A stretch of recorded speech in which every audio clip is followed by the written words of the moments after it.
Transformers Rise Beast was fantastic, amazing. I love it. Today I'm breaking it down. Please subscribe. I spent hours breaking this down, watching it very slowly, picking up everything I could possibly pick up. And if you love Transformers with me, join the community. Hope you guys are doing amazing today, smiling. I love y'all. You are loved. You are perfect as you are. God is good. Let's get into it. So first, the film starts off floating in space, just as Beast Wars starts off in its first episode, floating in space before the Predacons and Maximals teleport in. The way that Unicron approaches the Maximal planet could also be an homage to the 1986 film in the opening Unicron scene when he eats his first planet on screen. The Maximal planet also has a ring around it similar to Saturn, and Unicron sends Scorponauts down, which we don't know how he obtained them since Scorponauts are part of the Predacon army, but I will get back to this in a minute. We see the planet is rich with energon, which is an important element of this film, and Primal says the transwarp key is the most advanced technology, which intrigues me as to if these versions of the Maximals and Predacons did not obtain or have any interaction with the golden disc.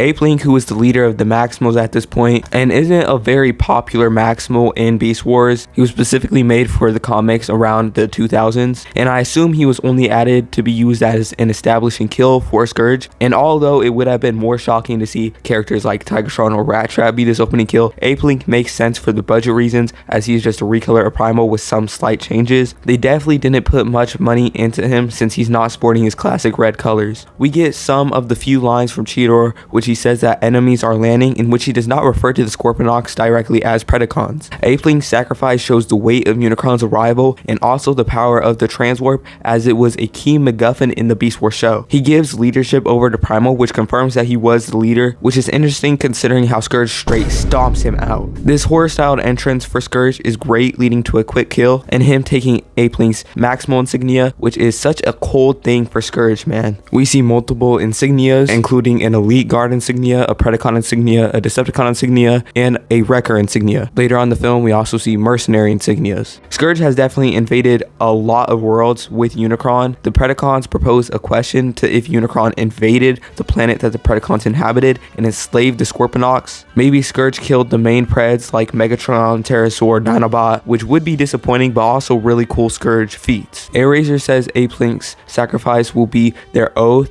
no matter the cost, which comes up multiple times throughout the film. Also, Unicron sends Scourge to hunt for the key, and for some reason when he says I will reign supreme, it got me thinking of Omega Supreme. Like, why did I think? In Brooklyn we meet Noah Diaz, and in the establishing shots of Brooklyn we see a bus pass by, which is funny to me because that is the alt mode of the deleted GOAT bot, because he is the GOAT.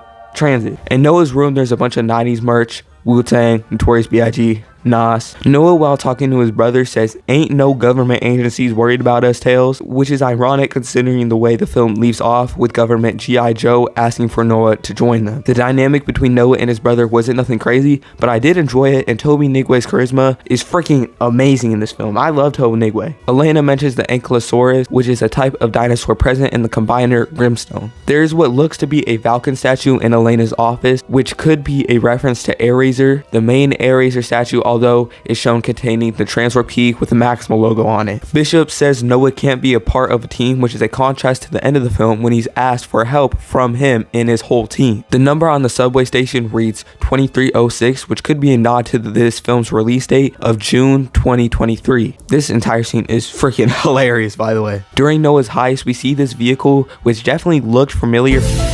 But I'm not a car guy, so I dug a bit deeper, and this is either a Ferrari Testarossa or a Lamborghini Diablo. If it's the Ferrari, then it could be a Turbo Racer reference. The Airazor statue disintegrates and launches the transwarp portal that only the boss can see, which explains why Elena isn't startled by it launching up. We see Prime driving through a parking lot filled with, once again, New York buses, which was probably supposed to follow the deleted transit battle. He views the transwarp, and when he says calling all Autobots, oh man, I got chills. RC's transformation is also fantastic. This chase scene is also amazing. Before Reek dips out, he tells Noah to work on them breathing exercises, which he does later on in the same scene. Mirage uses his illusion abilities, which were originally Hounds in G1, with Mirage having invisibility, but over time has slowly became Mirage's powers within the continuities and shows. We get our first lines from Pete Davidson Mirage, and man is he funny. I'm a huge Mirage fan, and Pete Davidson did him justice. Is he G1 Mirage?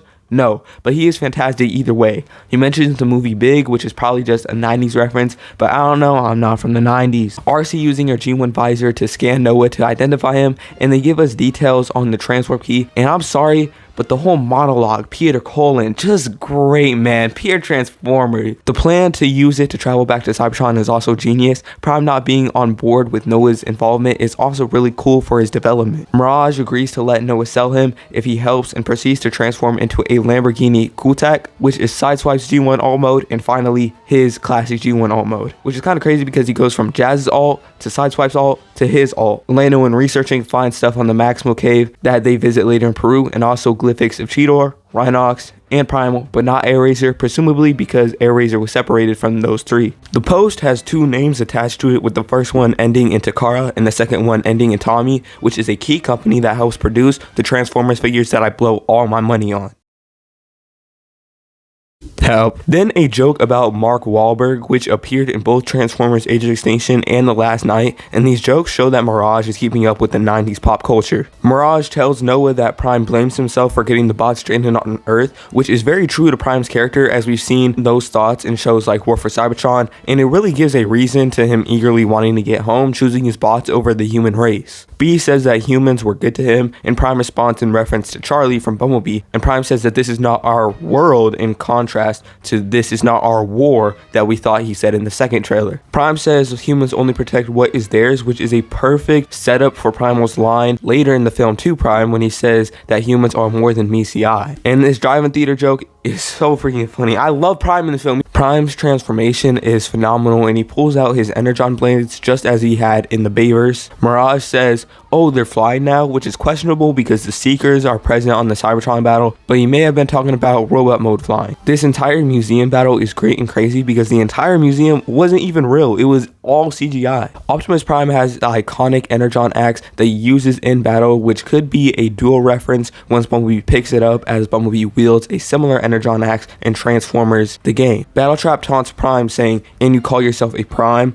Then Scourge says, Primus would be ashamed, which is our first direct canonical mention of Primus in the live action films. Primus being the creator of the 13 Prime, Cybertron, and rival to his brother Unicron. B dies, which is not a surprise because the trailer spoiled it and his return. Optimus has a blast of rage after Bumblebee's death, just as he does in Transformers Age of Extinction. Prime blames himself once again. Airazor mentions the Terracons having dark energy, which could be our first step toward Dark Energon in this timeline. You can see that Unicron has a huge Terracon logo posted on him, and he tortures Scourge when he returns with only half the key, just as he did Galvatron in the 1986 film. Unicron then says, get the rest of the key or you will wish you had died with the rest of your planet, hinting at the fact that Unicron took Scourge from his planet and turned him into the Hunter, just as he took Megatron and formed Galvatron in the 86 film. The beef and tension between Noah and Prime is also just perfect. This "you were inside me" joke is also wild. Stratosphere arrives to transport them to Peru, which is still such an unexpected but great choice for a bot in this film. Stratosphere, a toy comic exclusive character from Revenge of the Fallen, now finally on the big screen and played by John DiMaggio, who also played Crosshairs in Age of Extinction and The Last Knight. The concept of the main hero humans disagreeing with the bots adds an extra layer to that dynamic, and I love it. Wheeljack has a PN accent, which I'm not really rocking with. I know they casted an actor for this exact reason, but it's just not Wheeljack to me. Same problem with Hot Rod in The Last Knight. They reference Indiana Jones, which is a pretty interesting reference since I'm pretty sure there's a new one coming out this month, so they're promoting the competition, I guess. Also, this little dialogue between Prime and Mirage is real character and just makes me so happy as a Transformers fan, actually having them have personalities and not just be setups for a big action scene. Now, this is one of the cleanest Prime scenes in a hot minute. He transforms and tells Mirage, I'm gonna take back Scourge's key, then I'm gonna take off his head. Yo, in the theater, I started going crazy when he said that. It was so hard, man. Which comes up again towards the end of the film, but this is how you do Ruthless Prime in a good way instead of making him a straight murderer. And throughout the whole film, I couldn't really hear Liza Koshy when RC spoke, but in this scene was when I started to notice, and after they dodged the missile, RC is shouting out, but you can see closely that her mouth is not moving moving when she's shouting. Once again, Ruthless Prime is great when he says, "I could think of no better place to bury you, Scourge,"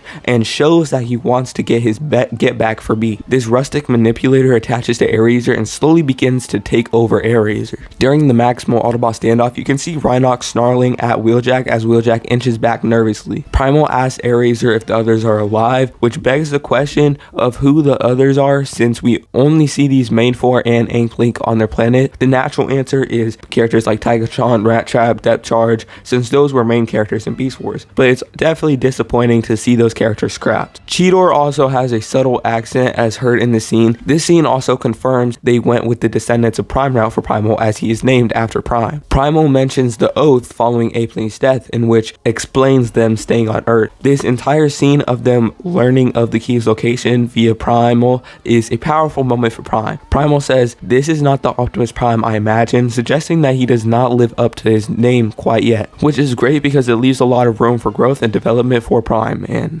oh man, I love it. It really shows the Cybertron war has affected Prime. Primal, when explaining that the Energon they have can't revive B, he says to Prime that humans have more to them than meets the eye, which is a genius flip of the iconic line. The iconic phrase meaning that the cars have more than meets the eye because they're actually robots. This is to mean the humans are not all bad. There's more than meets the eye because there's actually good within them. When Scourge takes control of Nightbird, he finds their location. He is probably able to see what she sees when taking control, since RIZZ said, "I feel Scourge." Prime begging Noah to not destroy the key shows the desperation of Prime and a side of him we hadn't seen in the films yet. Scourge taunts Primal, saying, "Didn't I kill you already?" which is not only mad disrespectful, but also funny since him and Apeling do look so much alike. RIZZ reminds Primal of their oath that was made at the beginning of the film, and he kills RIZZ, which is truly a great scene. Then Noah checks on Elena in a very romantic way. Then the scene comes up when we get the iconic "Till all are one" line. Man, I started floating into space. The iconic line from the 86 film that has carried on through continuities, and man, this made me cheese up in the theaters. We get a plan and a quick speech from Prime, and this film is just great, man. When the boss returned from the distance, it's freaking phenomenal. Then the bridge forges a bunch of undead Terracons, which I don't know how that works. It seems more like plot convenience. Then they say Maximal's Autobots roll out, which is great not only because it's the iconic roll out line, but because this is a big moment for us fans. The Maximals and Autobots are fighting together. It's a clash of the G1 era and the Beast era. Then we see Battletrap charge toward the bots, which is a reworked version of the shot from the first trailer, along with Cheetor and Rhinox's entrances as well. Then this scene made me go ballistic in the theater, I'm telling you. I started beating my chest, clapping, I was pumped, and the scene is when Primal says, "Cheetor, Rhinox, maximized," because that is the iconic line from Beast Wars. Dude, like, just thinking about it, I want to go watch it again. Mirage goes to fight Scourge and continues his 90s references, saying "whoop, there it is" when he rocks Scourge. Then Primal says to Battletrap, "If it's a fight you want,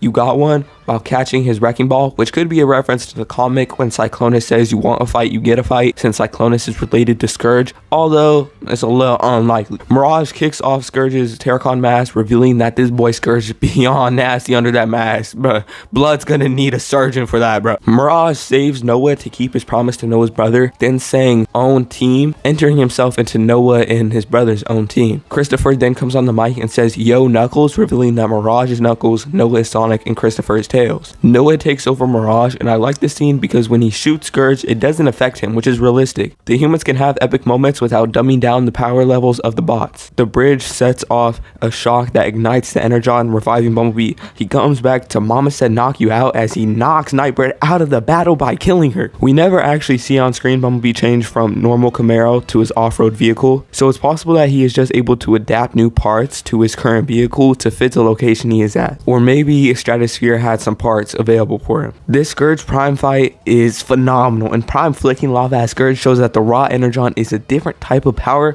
compared to anything on Earth, because his Energon sword withstands the heat of the lava. Then Unicron sends in the Scorponok, which is still in intriguing into how he required them. We also hear an epic version of On My Soul by Tobe Nigwe and Nas for the film. Prime says, "You will never see Unicron take this world," which is a quick line but shows his development from just wanting to go home to now protecting Earth. Then Prime just goes crazy on Scourge, cutting off his arms, then taking off his head just as he said he would on the bridge scene. While doing this, he says, "Let me show you the real power of a Prime," which I couldn't help to think is a reference to Power of the Prime. Prime offers himself as a sacrifice for Earth, which again is his development. When Prime goes flying back after the explosion, he shouts, which is a reused voice line from Transformers Age of Extinction. Noah says, "Till all are one," while saving Prime, and Prime's axe doesn't have an energon layer around it anymore. Primal says the line also, which is just fantastic. Post battle, you can see energon seeping through the mountains, and then it fades back into the mountains, showing that Earth is actually filled with energon as well. Then we get a speech by Prime while a score by the GOAT Steve Jablonski plays. Man, Transformers is back. I'm so happy. I'm so freaking happy. Elena gets on 60 Minutes talking about the cave they found in Peru. Then the G.I. Joe scene comes up. I just want to see the Unicron trilogy play out, get fleshed out, these bots get fleshed out. I don't want to have all these humans come in, this military, have the collab happen. I'm not saying it couldn't work, but man, I just want Transformers. That's what I want right now. I just want focused Transformers. I don't want the crossover yet. I have no connection,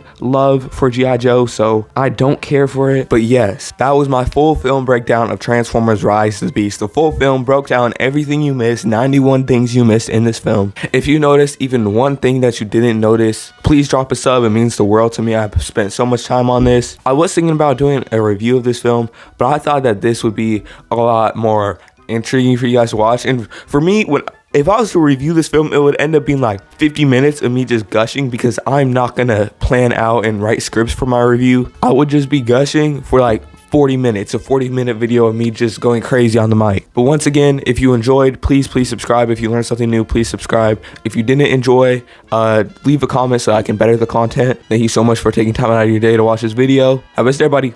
Peace.